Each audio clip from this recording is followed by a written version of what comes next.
غسل کے دوران مدینہ کی ایک عورت نے مردہ عورت کی ران پر ہاتھ رکھتے ہوئے یہ الفاظ کہے کہ اس عورت کے فلاں مرد کے ساتھ ناجائز تعلقات تھے۔ بس یہ بات کہنا تھا کہ اللہ تعالیٰ نے اپنی ڈھیل دی ہوئی رسی کھینچ دی۔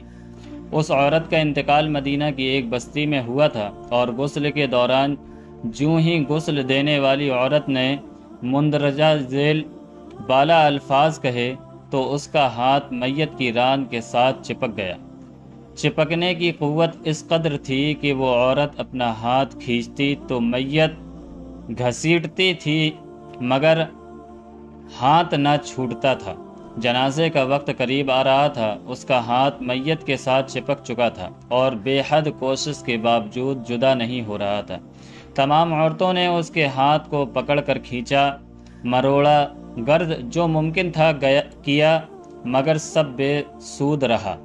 دن گزارا، رات ہوئی، دوسرا دن گزرا، پھر رات ہوئی، سب ویسا ہی تھا۔ میت سے بدبو آنے لگی اور اس کے پاس ٹھہرنا بیٹھنا مشکل ہو گیا۔ مولوی صاحبان، قاری صاحبان اور تمام اسلامی طبقے سے مشاورت کے بعد طے ہوا کہ غسال عورت کا ہاتھ کاٹ کر جدا کیا جائے اور میت کو اس کے ہاتھ سمیت دفنا دیا جائے۔ مگر اس فیصلے کو غسال عورت اور اس کے خاندان نے یہ کہہ کر رد کر دیا کہ ہم اپنے خاندان کی عورت کو معذور نہیں کر سکتے، لہٰذا ہمیں یہ فیصلہ قبول نہیں۔ دوسری صورت یہ بتائی گئی کہ میت کے جسم کا وہ حصہ کاٹ دیا جائے اور ہاتھ کو آزاد کر کے میت دفنا دی جائے، مگر بے سود۔ اس بار میت کے خاندان نے اعتراض اٹھایا کہ ہم اپنی میت کی یہ توہین کرنے سے بہرحال قاصر ہیں۔ اس دوران میں امام مالک قاضی تھے۔ بات امام مالک تک پہنچائی گئی کہ اس کیس کا فیصلہ کیا جائے۔ امام مالک اس گھر پہنچے اور صورت حال بھانپ کر غسال عورت سے سوال کیا، اے عورت، کیا تم نے غسل کے دوران اس میت کے بارے میں کوئی بات کہی؟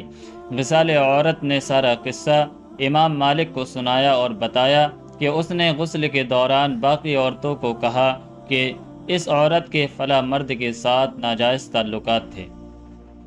امام مالک نے سوال کیا، کیا تمہارے پاس اس الزام کو ثابت کرنے کے لیے گواہ موجود ہیں؟ عورت نے جواب دیا کہ اس کے پاس گواہ موجود نہیں۔ امام مالک نے پھر پوچھا، کیا اس عورت نے اپنی زندگی میں تم سے اس بات کا تذکرہ کیا؟ جواب آیا نہیں۔